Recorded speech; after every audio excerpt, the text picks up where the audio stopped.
desired society we experience, identifying the challenges and providing applicable solutions to those challenges is what we do when we converge in the Situation Room. From every corner of the world, we analyze politics, policies, and operations right to your comfort zones. New twists, new hands and legs coming into this.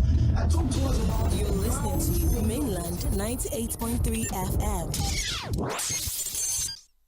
Things seem anxious and uncertain. I understand. Therefore, in our quest to bring to the table issue-based conversation around nationhood and development, we have made build the narrative about public service and accountability. Mr. President, accept here. This is why I'm elected. If I cannot say these things on this floor, sir, I better sit into office. Look at us, man. There is nothing. We are starving. Seasoned analysts, opinion makers, business professionals, and politicians on issues around politics. Policy 98.3 FM will welcome you roommates as we discuss the situations. Things seem anxious.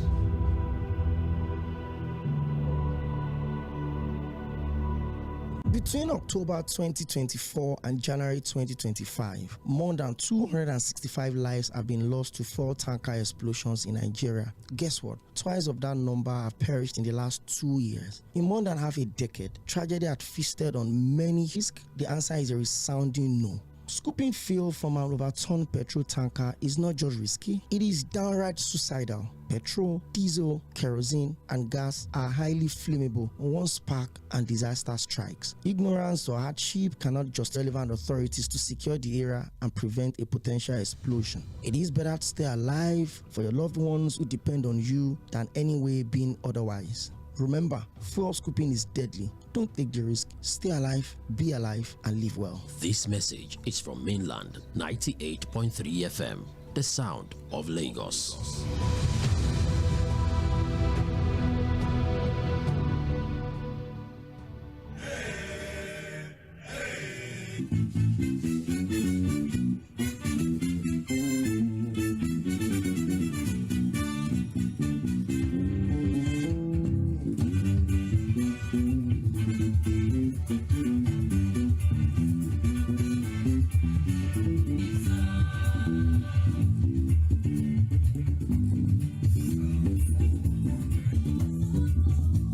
A mid-term assessment on the administration of President Bola Ahmed Tinubu side by side 2020. A senator, Comrade Senator Adams Oshiomhole, they inherited a badly managed economy, and then the president, to be unfair, a badly managed economy.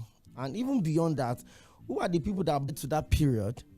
Adams Oshiomhole was the national chairman of the All Progressive Congress, so maybe it was part of the people that badly managed the economy. So we have a transition, a government that transited from the same political party. So let me quickly read what Adams Oshiomhole said on meaningful governance. He said, and I quote, "I don't think any Nigerian who understands the economy was badly mismanaged. And this is not to blame anyone, but to speak the facts. I can say the worst is over and we're going to begin to witness improvement in the standard of living of the people." Drawing from his own experience as a former state governor, he noted that every economy was badly mismanaged. You were part of the people that, let me say, badly mismanaged the economy. Professor Pat Utomi was our guest on the show, and then it was some solid seventh by Professor Pat Utomi. And by the way, the DSS came out day before yesterday that they will be suing Professor Pat Utomi for an attempt to the statement that was released by the team of Professor Pat Utomi said there are about 500 lawyers that are on standby to defend Professor Pat Utomi in court. It looks like it's a flip, and it's another drama. Maybe it's a distraction we don't need at this crucial point. But perspective of defection ahead of the 2027 election, is the security problems that we are facing. That was on Monday. General Secretary of the Guild of Public Affairs Analysts of Nigeria. Both of them said a lot of things, statement of fact, but both of them also upheld that were pointing out, oh, there was a time when PDP had 31 state governors, and there was a time when PDP had 20 people choose to call the kind of government that we have. But I've continued to say is that this is a democracy in every shades and flair you can imagine. Yes, we have our teething problems, issues of leadership, decisions, policies, politics itself, how we play our own brand of politics, the disconnect between the governed and the government, the gulf of class between the rich and the poor, the issues within the economy, politics. There's anything at all. The fact that we've had seamless transition from 1999 to 2007, from the most important thing that people are having, Burkina Faso is this, President Charles General Sani Abacha died. I remember very well. I was really little as a kid, growing up on the street of Sierra goals at the 2018 World Cup, where we defeated Iceland by 2-0 at the group stage of the World Cup. I think that was since after the announcement of the death of Abacha, the last 9, 10 around that space, but when you cannot wake up and express what you feel about the government in power. So, and this, in Rwanda, this and this, maybe when you move away from the illusion of believing the same in the world, we're just trying to, get better. It's quite unfortunate that the Nigerian cities in 20-30 minutes, Nigerians will raise 20 million naira for you. All of these things, and I'm like, we're an amazing people. Nigerians are super good people. Yeah, we've got some really bad people amongst us. Amazing people, wonderful people. We don't even ask so much from the government. Just give us the basic. If I'm a farmer, let me feel safe going to the farm. I don't need to pay tax to some bandits to access my own farm. Everything that I want to use to feed my family for the next 1 year before the next planting season. That is why I service my business. That's simple. I want to go to, I want to access healthcare. I will pay for it, but give us public infrastructures, reduce the number of cars on the road. It's two things. It saves our lives. It reduces accidents. It also helps us to reduce our transport situation. I don't need to drive out of my house. From point A to point B, there's a train that will pick me. From point A to point B, when I can buy a card and load it and use it for my transport. You have a family of 3. Mother will drive one car, father will drive one car, driver will use the other car to pick the... It's as simple as that. I'm a small-scale business owner asking for too much. So I've seen where Nigerians I gain admission and I need support. Before you know what's happening, the person will even come out and say, I wanted 9 million, now I have that 22 million. Please, thank you, is enough. We've seen it. People who lose properties more than 10 times what the person needs for the rent. So Nigerians are amazing people. But in the midst of those amazing people, there are some people that need to sit back, and you are importing expired infant food. It's the Situation Room on mainland 98.3 FM. Today is Friday, so if you're joining us, the phone lines for all of the people that couldn't reach us during the week because of how difficult it could be, Fridays are on. And mainland FM could be having a special for you every Friday, so that we'll have conversation as a build up to the local government election, holding our local government chairman accountable. So we have a series of programs every Friday from the first Friday of June down to the Friday prior to the local government election. Topping charts that are breaking records in technologies. You have people that are still carrying drugs into countries that they call other countries, and then they will use that one to ban other legitimate people from coming into those countries. There are people in this country that will have expired product and clean the dates and put another numbers on the body of those products. Those are Nigerians, and those are the people that will be listening to this show and be blaming the government for being bad. But you're worse of those on the people. Wrap my head around it. So 6-month-olds, 7-month-olds, you allow their parents to unknowingly go. You're living in luxury. Your kids are living in luxury. Keep our fingers crossed and blame the government for being bad. But wherever reciting the national anthem or putting your hand on your chest, when he got all of his times in public service, that some mistakes they must have consequences. You should be jailed if you are tried. So that it should go beyond just refixing these exams. People should be made to face consequences of those glitches. It is wrong. You fixed an exam for 630 was an aberration on its own. For 15, 16, 17, 18-year-olds, Some JAMB is not INEC that does off-cycle elections. JAMB has only one. You pay extra 3,700 if you want to do mock. So out of all of these things, you could still not perfect what you had to do. You couldn't verify your vendors, all the CBT centers. How does that fix the problem?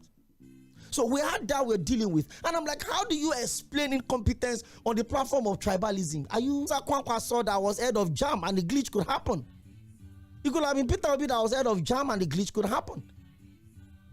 Think to some of these things and you're like, if we really want to make progress in this country, we need to have a conversation. Maybe the national court can ask ourselves, what does patriotism mean to me? As Okoyemi? What does it mean to say, sim and fling it? Right? If I see a wallet in a public transport, what comes to my mind first? Can I load this thing? Can I trace the owner? Or let me just remove the ID? Maybe 400 naira, 200 naira notes. But because of the similarity between the 500 and the 200, he mistakenly gave you 2 500 naira notes and you pocket the money and you walked away. These things as little as they feel, right? These are main issues that it together. 36 state governors and their deputies, FCT minister, president and vice schools, youth leaders, women leaders, put all of them together, they're not up to 1 million. And those are the people controlling the fence coming. They divide you along tribal line, along social class. Then people are just to play. We have roles to play in all of this. Have you asked him questions? They come to do sakat and then you see the millions they brought. Oh, you're a pastor. You don't ask questions. And then the next thing we get up on the space and then we're blaming the government for being bad. We're worse. Some of us I just sat there in the office a couple of hours ago and I'm just like, what exactly do we need to fix this country? It's as simple as that. They gave because they had inferior firepower and you knew you were supposed to, whatever is going to buy jets to save some people, you decide to divert the money and people are being killed and you're happy about it. Are you happy about it? Like it's now 10 naira or 20, 50 naira everywhere right now. When COVID. So, all of a sudden, like nose mask, that's all they is. Nobody cares about nose mask before COVID. I'm sure a lot of people never used a single nose mask until COVID. Then out of nowhere, a hand sanitizer. It's crazy. So you go to the market, then maybe you went back again, became 1,005. But when you bought the item, it was the new price in the market is now 1,500. You remove the 1,000. Oh, but you're good. Oh, it's business strategy. You are smart. I mean, the government or criticizing the government, we should also sit ourselves back and say, if I become a governor, fact. I know a lot of people, the same thing they were criticizing government for doing, leading protests in their areas, in their communities, in their streets, in their government. The same thing they protested for that got them that platform. Now they're in government. They're now justifying why government should do those. So we choose to blame the government. I'm always asking, the government don't operate in isolation. We would never in any way be 1 billion. Maybe 400 million, max 500. But they pushed it and you are in the National Assembly, and then you have the budget of last budget, released funds for, completed, commissioned, already in use, will still reflect in the next budget. And are we really living in the country that we can call our own? Somebody made a joke. There are a lot of the young, that those are the 3 young people left in this country. Put 10 young people in this country together. Fact. Maybe the other 2 are maybe pre. But a larger chunk of the younger generation in this country, some countries that cannot even get the direct flights are not good here. The government can take all of the blame, but we also have to run away. Ordinary, you disappear, you switch off your phone, you travel. And they will come around and blame the government. If there's no willing platform, the divide and rule system cannot work. It is because the politicians know. I was an undergraduate in school. As a student leader, we would lead protests. Some of us are comfortable in our ways. We are living well on campus, but we are leading protests to improve the welfare of the other people. The people you are protesting for will tell you that who sent you message. I'm protesting for management to fix your water. You are saying we are blocking road. Who sent you people to protest? Ha! So we all have roles to play. We all have roles to play. Somebody is benefiting from NSIPs in this country. Nigerians run the second most expensive NSIP in Africa. We borrow billions to pay people that we cannot even account for. There's anchor borrowers. There are some people that are benefiting from all these NSIPs. And you still come around and blame the government for being ineffective, and you have roles to play in aiding and abetting. Don't pay me for that. You're live on Mainland 98.3 FM. It is from 4 to 5:30 p.m. Let me have you talk to us. 0913-600. Well, let me start with this, and he will come back and say I've not eaten. Yanko. Then the only area where I don't want to agree 1.5 in the market. If you sell for 1,000 you are supposed to go and make profit because you are doing business to make money. So, and that is why we always say that market should be stable. For example, my wife sells gas. Today, it does not allow you, if you want it to be, let it be at a particular price. They should try and give Nigerians free, fair, and credible elections. Not doing anything now. And for me, in 2020, and even myself, I registered in Lagos. I'm have to go to Lagos. Why is the system not working? I want to round up here. Do you know my daughter? She's a graduate now from primary 6. So they were inducing vigilators with big cars. You see all these people who are just criticizing Isi. We teach our children how to not to read their book. I told my child, any of you that failed the Roko because you were not registered. When the result came out, I told the ordinarily you wouldn't have. These are the things that we are talking about. To want to improve with ourselves. Thank you, we Pastor take Andrews. advantage of everything, and that's why we are where we are today. Thank you. See, I understand Pastor Andrews' perspective to that, reacting to market forces.